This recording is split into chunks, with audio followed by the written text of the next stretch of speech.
Can we invite the cultural? Are you guys not happy to be here? Can we give them a big round of applause? It's not just about culture, it's about celebrating our unity as Gambians. The stage is yours.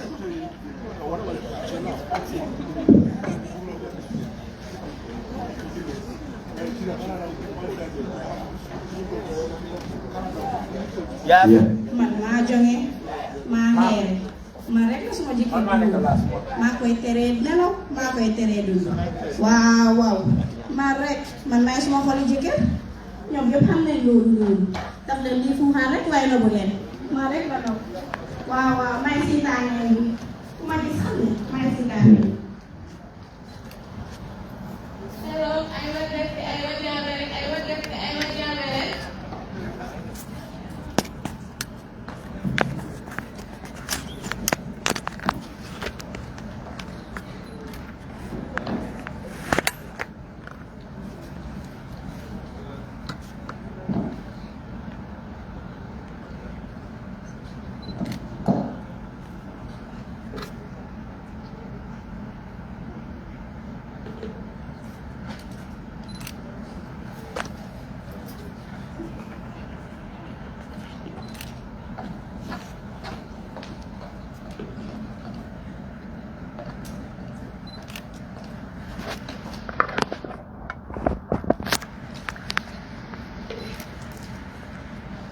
Assalamualaikum.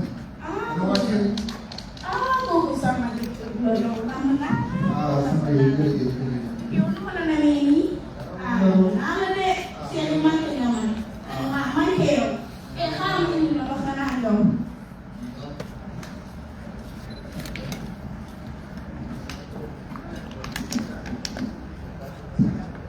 Sila ang muna na na nasa makama ko na ba? Wow, sama pasti ya. Yorek. Nang menalan mo. Paling harang ada.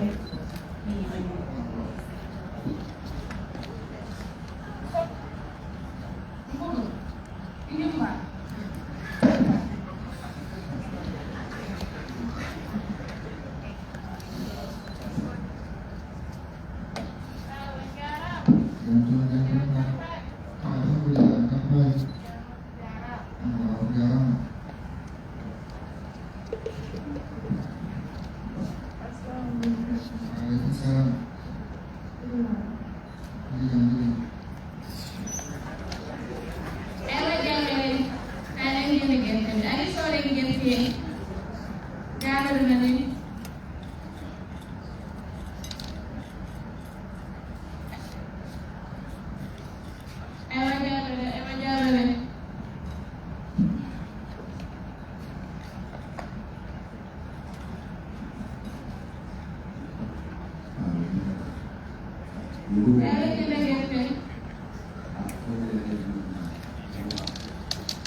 Assalamualaikum. Waalaikumsalam.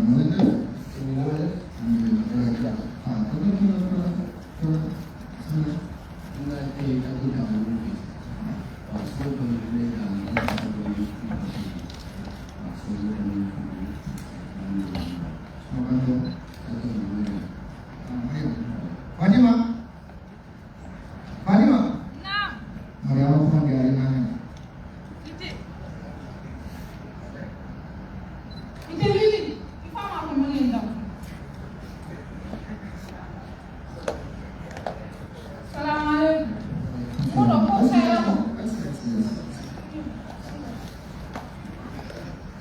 Fatima. Kita ini video yang kita buat sindrom yang kita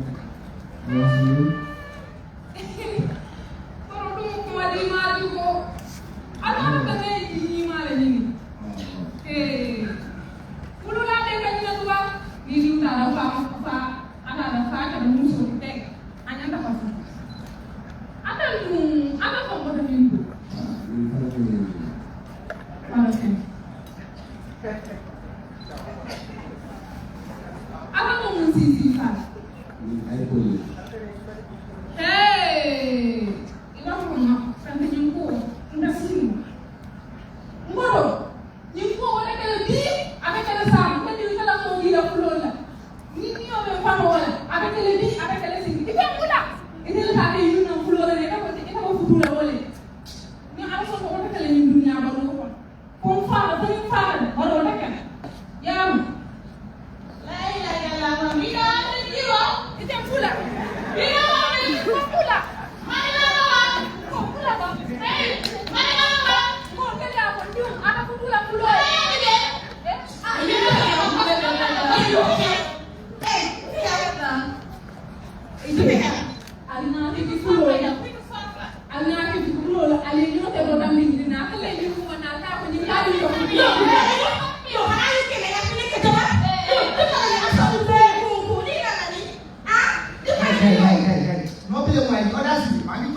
Laga be. Ya, lu feel. Jangan ini kaitan. Atau fanda mo wala bi sa ko no. Environment mo bi atau kanya atau yang mula. Ani si para faso na faso aman plaso sunya na ni papoka. Ani daga jamuda ale ji mo kire. Atau ini di tempat pertama di sana yang mana ba?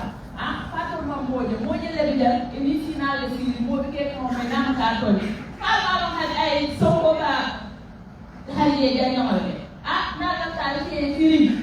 Ay ka ta kenyani. Al dia le ke ni ni te. Ko ni ne ma le mo na ye ku ke ni. Aldo sabala le para fa ke mai. Para fa ko la ta le ay para fa do masi. Ala sa fa masi ba? Ndeka mo na tino na ko dulu. Ala ko. Alfa.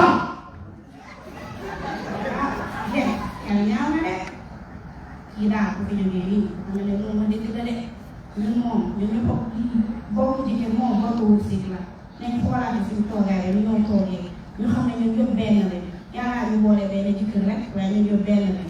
Yang ini masih nak ini, mungkin belum bisa pergi, soalnya itu. Tuna deh, bukan dia mau bukan mau barang kontak apa, kau jangan di family aku mbak, sih. Wata ila buga gama sa la busna ke kila ngalamin ka.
We have a Mandinka wife, a Wolof wife, a Fula wife, and a Manjaka wife.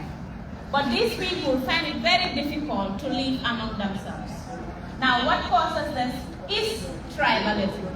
Tribalism is one of the key factors that is causing problems in their household. Now, what this drama is trying to portray is, we are all one big family. We are from the Gambia. As people will normally say, Mbolo, Moedole.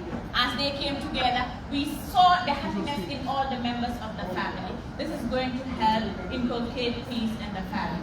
Thank you so much.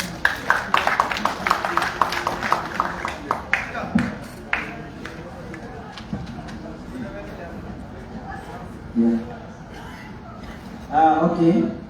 Thank you so very much, Cultural team. We are very happy. So next on our agenda, we are going to have another panel discussion. So this is the topic: education without employment. Is the Gambian education system preparing youth for the future? So this panel is going to be moderated by Amadou Ndiaye.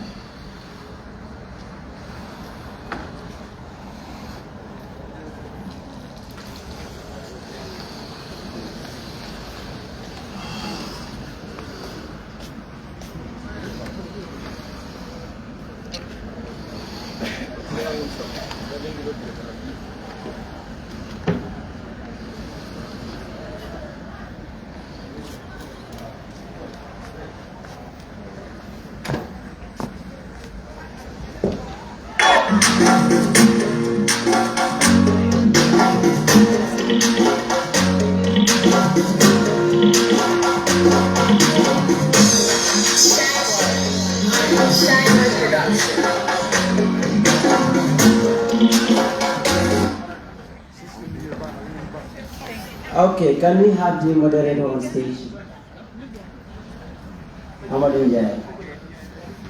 Please, let's clap for him.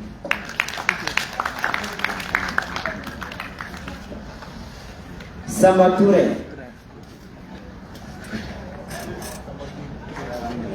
The great Samba Touré of Amdala. Basiru K. Jambe.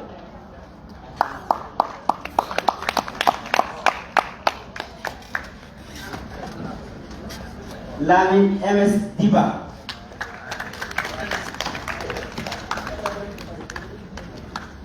Seni Boja. Mohammed Bari. Seni Jede. And Ibrahima Wise Cham. Can we give them a round of applause?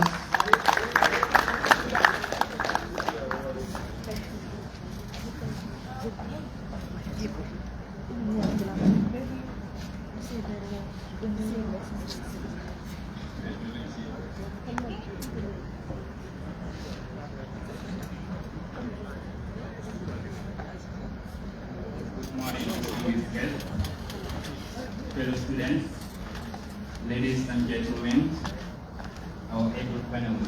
I am Amadou Ndiaye, your moderator for this topic. So today's topic is to examine a question that has echoed through the Gambian discourse for decades. It is a concern not only to students, but to parents, to policymakers, and to every citizen invested in the future of the Gambia. We gather here today not to blame a single stakeholder for the failing crisis or the present crisis, but to venture into different, or to explore the different stakeholders who share responsibilities in our today's discussion. Before proceeding, I would like to have our panelists introduce themselves briefly.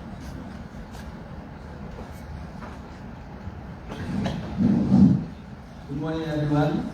My name is Samba Touré, a third-year BCom student at Gujarat University, that's Bachelor of Commerce. So today I'm one of the panelists here, and I'm happy that I'll be participating. Thank you.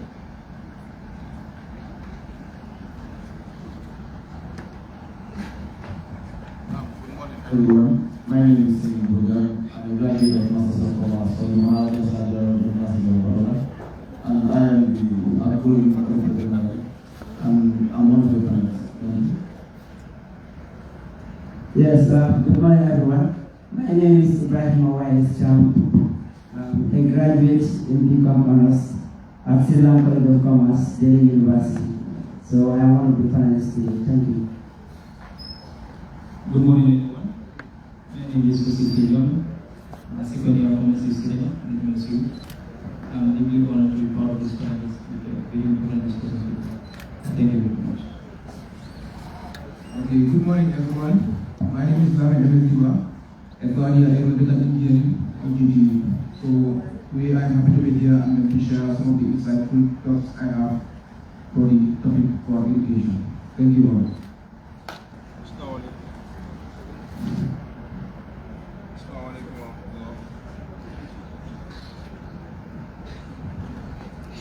Assalamualaikum warahmatullahi wabarakatuh.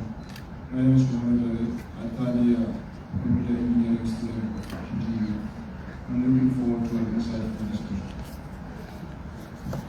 Good morning everyone. My name is Singh Bojan, a final year student of Master's of Business Administration at PCB University. I look forward to a fruitful discussion with my co-panelists. Thank you. Thank you all panelists for that introduction. So moving at the heart of the discussion, if we check the Gambian education system, it is grounded on three main pillars. You will have the government, those are the policymakers. They will implement it through schools, so you have educations and educational institutions. Then the students themselves. So starting with the government, I would like to invite Honorable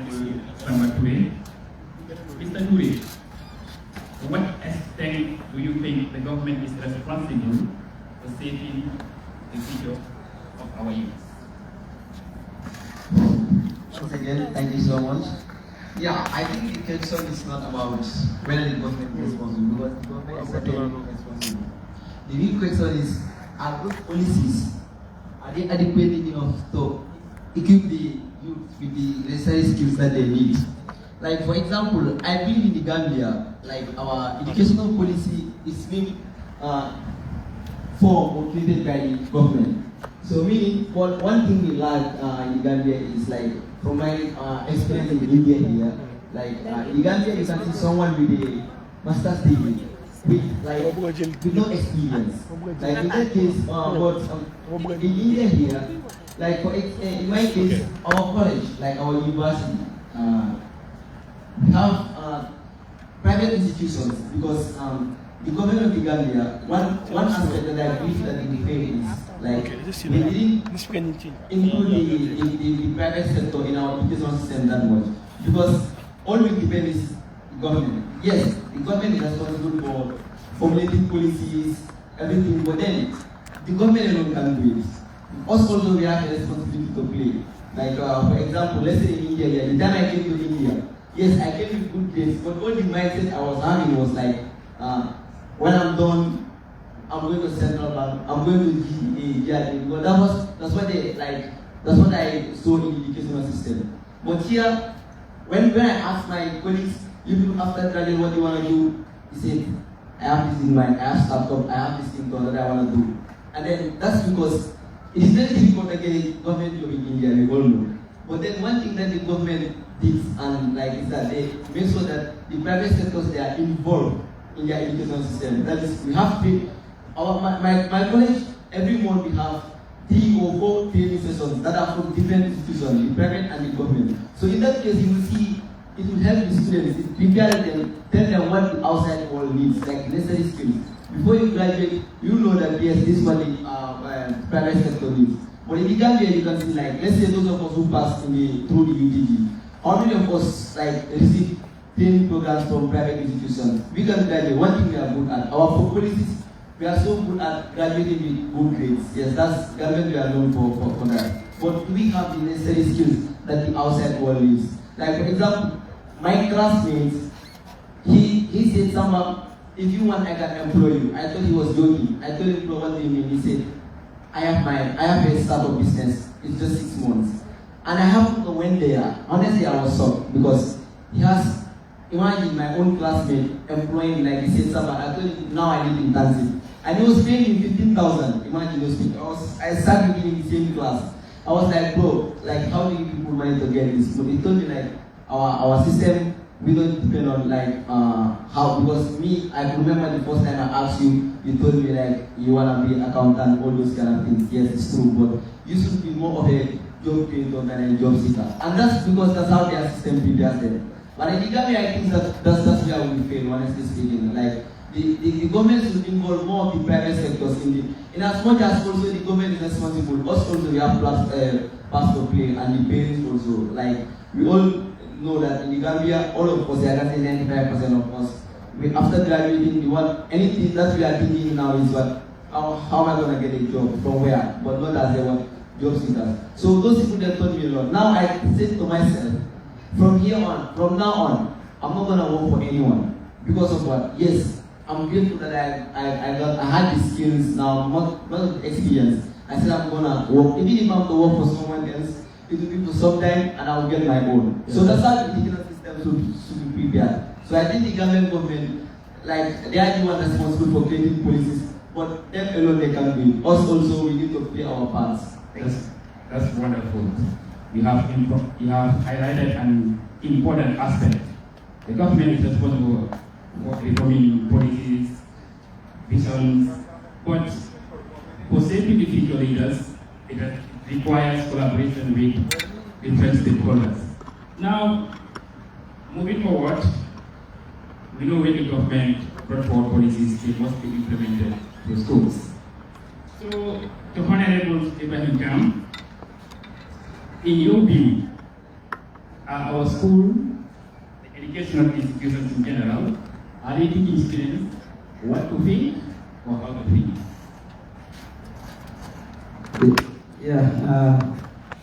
Assalamualaikum. Good morning once again. I think I will take this statement from someone today. He said that I'm not going to work for anyone. I'm going to work for myself. I'll make sure that I create job opportunities for other people. Now, the question he asked is that, is our education system teaching students how to think or teaching them what to think? How to think and what to think. So, looking at it in general, I believe it's both.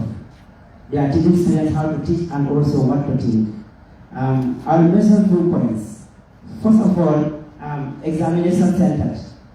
Normally in the Gambia, if you ask students, what do you want to do? They say, I want to pass my exams. Now, if you pass your exams, what will you do? So that is why sometimes you think that the system is teaching students what to think. They are telling students that focus in class so that you can pass your exam. Finish. You understand? Normally, if you ask a grade 10 students, do you want to pass what? They will say, yes, I want to have 9 A's. Or maybe graduate students, I want to have 9 A's. But the system is not teaching those students, after getting the 9 A's, what do you want next? Because having the grades alone is one part. Having good grades alone, that's one part. But the other part, how to be successful. As I always say, sometimes there is no link between having a good grades and success. You can have a good grade while you might not be successful. Sometimes you can have a good grade and then you might be successful. So another point, while I think that our education system is preparing students, what to think, is memorization. Students are forced to memorize the context or the content of textbooks. If you ask students, I can remember when we were in upper basic, we were learning Amoeba, you understand. Now, if you ask those students, now you ask them, can you learn Amoeba? And so, 40% or 80% of them will not be able to do it. You know why? Because we are forced to memorize all those parts. You understand? They were not teaching us like to understand. So that if you see Amoeba, you know, wow, this is the part, this is the part. So that is what I say our education system is preparing students like what to think, but not teaching them how to think. So the other one is debate. Like in classroom, sometimes teachers challenge students. If a student poses a very challenging question to a teacher will be like, you want to test my intelligence? So it means you are teaching that student to know what to think, but not how to think. Because you are telling these students that you should not ask me this question. And then now to the other part, where the education system is teaching students how to think. First, we have quality education. If you look at the Ministry of Basic and Secondary Education, they have introduced many initiatives. You understand? They have created many forums where students will have that chance and an opportunity to engage with stakeholders, to engage with business leaders, to give them ideas, real-life situations. In that way, students will be able to think beyond the box. And then another point is classroom discussion. Some schools now, they are making it compulsory that every Wednesday and then Friday, students must have discussion in class. They must talk about things outside the class. They must talk about the economic system. They must know about inflation and things like that. So the last point is promote creativity. We have seen it. The Ministry of Basic and Secondary Education recently they have introduced our local languages in schools. Because for me, I always say, the reason why some of us fail is because we don't understand the language. You ask me to summarize in 3 sentences. The passage, I summarize. You said I did not summarize properly. And you are not me, you ask me. So because the student don't understand, now writing in Wolof or Mandinka or Fula, you ask me to summarize. I'll be able to do it. So these are some of the big points that I believe that our education system is moving towards the board end. That is teaching students how to think and teaching students what to think. So thank you. Thank you very much, Mr. Ibrahim, for that wonderful contribution. Your response to this is an important question about critical thinking and shaping the youth for the rapidly changing world. You have also mentioned a very crucial part of any academic setup that is about examination. It is true, it is very, very crucial and it's very, very important. But if you look at in our Gambian context, I think examination or critical examination is overemphasized. So moving forward, to my left hand side, we have Asinte Jane. We're going to welcome you on that aspect, whether the Gambian education system is merely preparing youth to pass examinations or preparing them for the future ahead. Thank you so much, Mr. Moderator, for the wonderful question. Once again, my name is Asinte Jane. I think when you look at our discussion today, it's still particularly the first panelist that we had. Coming back to your questions, it's almost yes or no question. Yes or no? I think it's no. Our education system is not preparing us to, ready for the future. I start with why is it? I think our education system is neither teaching us what to do, nor teaching us what to do. None of us know. They give you syllabus to write. They don't write the syllabus to write the information. That exact information you write in the syllabus is exact information you write. And in Louis who was saying the graduates should now thinking like, oh, how do I create job? How do I create opportunity? These people, they have a little bit of information. They have no skill, they have no practical whatsoever. Based on our education understanding. And so, what I learned from school is what is chemistry, what is everybody say. Now I graduate with all these information in my head, I tell you have to create a job. How do I create a job with stored information? And I also talk about the founder of what he didn't talk about is his educational background. The knowledge he gained from Gabriel, was it enough for him to create what he did? No. He should have talked about his honorary certificate he received in the United Kingdom. In fact, his perspective in education is almost not about theory. It's about our practical. How do we practicalize the learning? And let me education, many people practicalize the learning is almost into zero.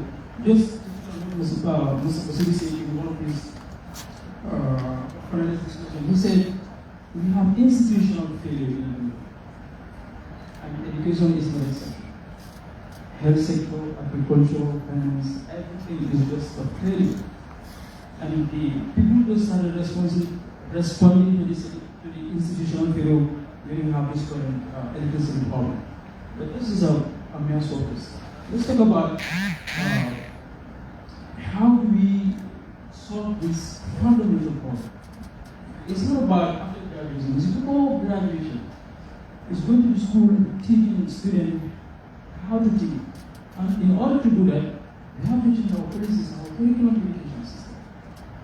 I think until and unless we start confronting each other and telling each other the truth, having honest conversation about this fundamental problem, there's nothing wrong. When I was a youth community, almost any alternative you have opponent discussion like this. I tell them, look, anytime we organize opponent discussion like this, a lot of people always say breakfast, lunch, everything, you all at once. But what is coming out? What kind of discussion are we having? 50 years, it's now 50, 60 years old, but what do we have starting from our educational system? So I think it's almost time that we start confronting each other. If you agree with me, tell me if you disagree with me. I think the first panel discussion left more questions than answers. So said, now those of us that are graduate without experience will be going for work. This guy said, you should like depend on government for work. How long was going on? So I think we should start confronting each other. Let's put the answers on. Thank you so much. Thank you very much for that contribution. Excellent. I think he knows how to think before graduation, who is going to employ. So, moving to Honorable Siri Bojan, do you think our education system is preparing the youth, or are they producing job seekers or job creators? Because with all the employment stuff, you either become a job creator or you become a job seeker. So, what do you think our education is producing? Are they producing job seekers or job creators? Thank you so much for that wonderful question, and good morning once again. As a bachelor student from the University of the Gambia, and as a Gambian, I think our educational system is producing more of job seekers than job creators. I will take an example with regards to what you said. The likes of Mohamed Jah of QCell, Tapan Jai of TAF Global. These are people who are employing thousands of Gambians in the Gambia right now. But where did they start? Where did they get their funding, or where did they start their base? They all went abroad, came back, have some capital, and they were able to invest in Gambia. If you look at the Gambian educational curriculum, I think we are still lagging far behind. I think the system should be organized in a way, like we have seen recently in Gujarat Senior Secondary School, where if you want to be an engineer, you have S1. If you want to be a microbiologist or a doctor, you go to STD, those that want to do electrical and other stuff are used to, like get things. But they put all of us in a system where we learn 10 to 20 subjects throughout our entire educational system up to UTD level. From there, some of us don't even know what to do. Even if you graduate, you want to start a business, you will not have the funding to do it. India recently in their budget, 2026 budget, they include a content in their budget called the Orange Economy. Not for only graduates, but for all Indians. Content creating, it's about content creating because India has a population. And content creating is all about viewers and subscribers. So you can employ yourself if you are a content creator. All you just need to do is to have a correct training or a skills on how to shoot, edit videos and upload online. And at the end of the day, you win contracts, you are getting millions, you can't even become an employee. But if you go back home, we are not having that. Even our social media is not monetized. Our content creators are there, they are not having any money. We graduate from university, we have our degrees, all that we do is to go and seek for employment. But we cannot create jobs. Even if you want to create jobs, we have to work for like 10 to 15 minutes, establish yourself, have your own capital, and at the end of the day, you go out. I think the government needs to put things in place for citizens or graduates. Probably, let's say, I'm a commerce student. I learn courses on investment. But when you come to the real world life, I know nothing about investment. I know theory of investment. If you teach me 10 million today, you ask me to invest, I need to go and follow people who are going to mentor me to invest that money. Otherwise, I'm going to mess up. I don't even have a business idea on where am I going to put this money. So I think our educational system is far lagging behind still. They need to teach us how to be job creators than job seekers. Thank you. Thank you very much for a wonderful contribution. But you mentioned a very important point for us. Like, say if somebody gives you this, you don't know how to invest in those kind of things. So, all along we have been blaming the government. The government is not doing this, educational institutions are not producing this. But I think all these students are also part of the system, and we must bear some degree of responsibility. Now moving to Madam Golani MS Diba. In this area where knowledge information is just at the tip of a button. In the era of technology, even some government wanting opportunities are limitless. How do you think, or what do you think the responsibilities we should take as students to develop ourselves regardless of where the government is supporting us? Because when the government is there or not, the internet is because all of us have phones, we have laptops, internet access is all over the world, right? So don't you think students are also contributing to not for them not being part of the system? Okay, thank you so much, Mr. Moderator. Okay, if I hear the question well, I think you mean what is our responsibility as the students towards our future goals or our future careers that we need to take. Okay. To my fellow students, graduates, and distinguished guests, so I would like to talk about what the responsibility that we the students need to take as we move outside the classroom. So basically, in my own view, I believe that learning itself doesn't stop in the classroom. So in the classroom, we are given only a blueprint of what we are learning. So I think everything that comes next is derived from that blueprint. Normally, in the classroom, we are only given the foundation, like the foundational theories, the fundamental equations, as well as some of the things that we are going to be exposed to while we move outside the classroom. So in order to make a difference, we need to make use of what we learn in order to develop something from it. So normally, in the classrooms, we are given the theories, we are given the steps, like the logics, like what it is. So in order to make use of something, I think we need to know what the physics behind everything is. I believe that my fellow students are familiar with some of those things. We always need to know what is the physics behind everything. For example, in science, in our early grades in science, when we are asked what is science, we say science is the systematic study of nature. So we need to know science is the systematic study of nature. Normally we only memorize, yes, this is the systematic study of nature. But we don't ask ourselves what is the systematic there is all about, or what is the nature that the definition is all about. So I believe that whatever we are given, we need to know everything bit by bit. For example, when we say the system of it, we need to know what is the algorithm, like what are the things, how do the things work? How do the things work and how they are interconnected. So basically, I believe that we need to know the algorithm behind everything, and then what that algorithm is going to lead us to. Yeah. So normally, like my moderator has asked, are we the ones responsible to bring the change? Like, are we the ones responsible to bring about the successfulness of our futures? So I believe that is the duty of we the students to make the changes. Thank you very much. Thank you very much, Honorable Running and Diba, for an insightful thought. So, moving ahead, yes, in the Gambia we have education as the most critical aspect, but it is not the only sector in the Gambia. We have agriculture, we have tourism, all the other ones are there. So, moving forward, Mohammed Bari, Honorable, do you think it is fair to blame the education system entirely to youth unemployment? Thank you very much for that question, Mr. Abdullahi. First of all, I would like to clarify education and going to school are two different things. There are people that are educated, who have never stepped into a classroom, and there are people that have gone to school their whole life, yet they are not educated. But as you said, we all acknowledge the gaps that are in the education system.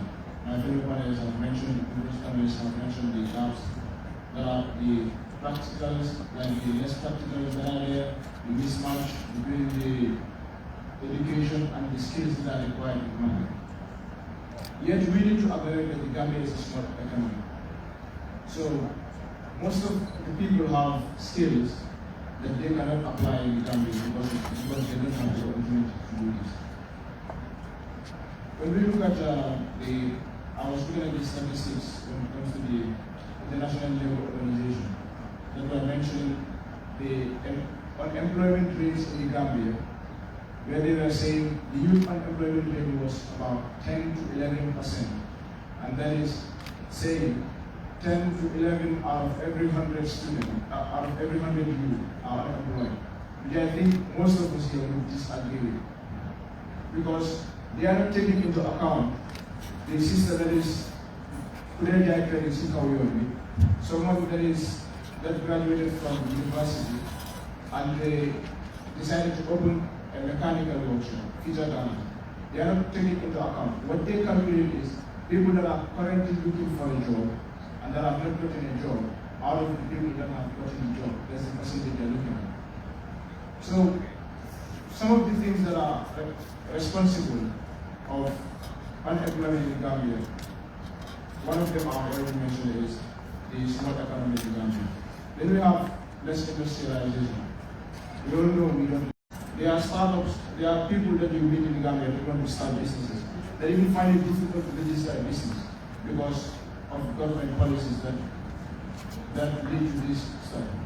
And people who want to invest in certain things in the Gambia, they cannot because of the government policies. So the next point is about AI and technology. Technology and automation, you can say. Someone in the previous panel mentioned about, I think it was Suleiman Bali, he mentioned about the lack of experience when you're getting into the job market. Right now, a lot of jobs, a lot of entry-level jobs you cannot get because these things are taking care of AI now. Previously, companies would hire someone because they could do Excel, because they could type, they know Microsoft. They will hire you because of that. It's an entry-level job. But now, all I need is an AI agent that can do this for me. So this will enable companies to cut down the cost of production and increase their profit margins. You can argue that all these things go back to education still, but there is a larger picture where the opportunities created by the Gambian system may be less than the skills that the skills can be provided, yet there will not be market for these skills. Thank you. Thank you very much for that contribution. It is closer, or taking us closer to our solutions now, because one of them we've seated here, identify lapses, gaps here and there, mismatches, skill mismatch, unemployment, and everything else. So, welcoming Honorable Syndicate, we've had all of them what they've said. Education is not doing this, the government is not doing that. So, how do you think our education system can better respond to the labor market needs? Thank you for asking me this wonderful question. I think our educational institution can respond individually in order to meet the requirement and the needs of the labor markets by ensuring that our education remain relevant to today's working place environment.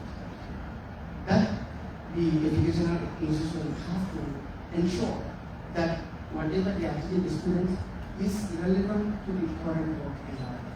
So I would like to highlight on 5 main areas which educational institutions they have to focus on in order to meet the requirement of the labor market. 1, strengthening collaboration between industries and educational institutions. This is a foundation for meeting the labor market requirement. Because if there is mismatch between educational institutions and industries, it will be very, very difficult for educational institutions to produce students that can provide services that the labor market needs. So educational institutions, they have a proposal. 2 is to promote practical learning. Most of the panelists have talked about internship opportunities in Uganda.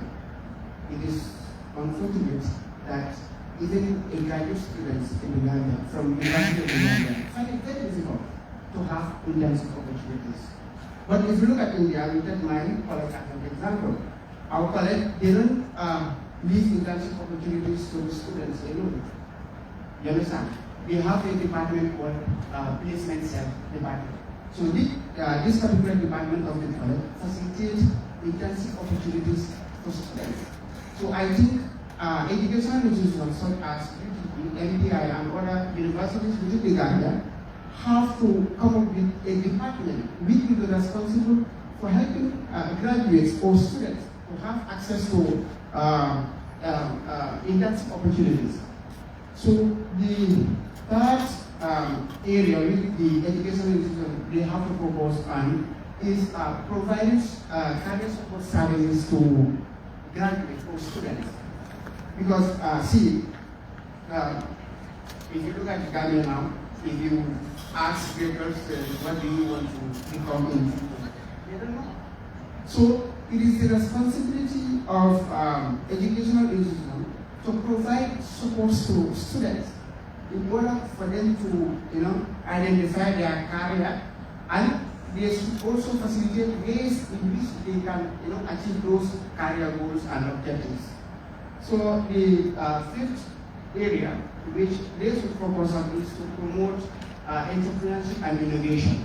In fact, if you look at India, India is among the world's largest economy. If I'm right, I think they are the 4th largest, with 4 trillion GDP compared to the entire African continent. So you realize that how did India achieve this? It's because they have a lot of entrepreneurship skills that help youth to be an entrepreneur. Such skills are MSMEs, that is medium, small, and micro enterprises. They also have Made in India scheme. They have Prime Minister Employment Scheme. They have Startup India, Startup India. So all of these schemes are provided by the Indian government to support Indian youth. So I think our government with the educational institution should also come up with similar schemes to help youths to be an entrepreneur. So last but not least is the government. The government should also try to they should also try to communicate, and then they should also introduce opportunities to the educational institution so that they will be able to achieve what the youth of the Gambians need. Thank you. Thank you very much for your outstanding contribution.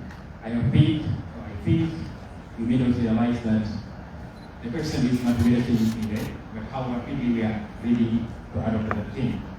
So that being said, and then on the time constraint, I think we are wrapping it up here. Audience, any questions from you people? No question from audience. Okay, I have a question for the audience. I don't need answer. You answer yourself and implement it on yourself. We all have the opportunity to travel abroad, study abroad. So I have one question for you people. Do we travel, study abroad, to escape the province in Gambia, or we travel abroad to escape the province in Gambia? You have an answer? Answer it for yourself and then go back and take your country. Thank you very much, our audience and our panelists. Yeah, Mr. Jai. Before you conclude, I would just like to read some of the comments that were online. Some of them were saying, besides, I was hoping to hear more solutions than issues facing the education system rather than just criticism. Please share constructive ideas on how we can improve it. I guess these discussions we can have it later. So we just want to thank the people who were on live watching and everything. Thank you. Thank you. Please stand up for group photo, please.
Let's wait 2 minutes, please. We give the closing remarks also, please. Please, let's get from here. Just 2 minutes, we give closing remarks, then we all go, please. Yes. Madam Bide. We have Madam Bide to give the closing remarks. But there's food, there's all day. Good afternoon. My name is Hannah Bide. I'm going social and welfare minister of the United States of Council. As we come to an end, I would like to extend my sincere gratitude to everyone present here, all the participants. I recognize the panelists and also our friends who came beyond to celebrate this day with us. Today has been much more than a cultural celebration. It has been a day of learning, reflection, and meaningful dialogue. Through our panel discussions, we explore important issues affecting youth in the Gambia, and we believe that this serves as a learning point to everyone here. Let's use this opportunity to engage with our families. When we go back home, let's share our ideas with our families. Let's break the culture of silence. Create a forum as where illegal migration would be a normal topic of discussion in the household. So, going back to our cultural performances, we will also always say our culture represents our dignity. I personally, I always believe in showcasing my culture to the outside world. This is what set us to the Gambia and beyond. So with that being said, because we are running out of time, I would like to thank each and every one of you, those who participated directly and indirectly, and also be reminded that we have subsequent events. We can go back, relax, and prepare for them. Thank you. Together, we stand.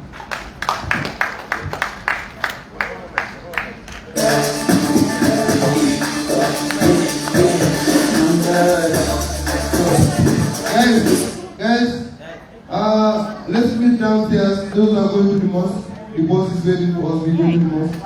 It's already 12:30, the others will go to the mosque and have their lunch. And then please, the boys is giving exactly 12:30. Please, let's have 12:30. Take it, bow, nigga.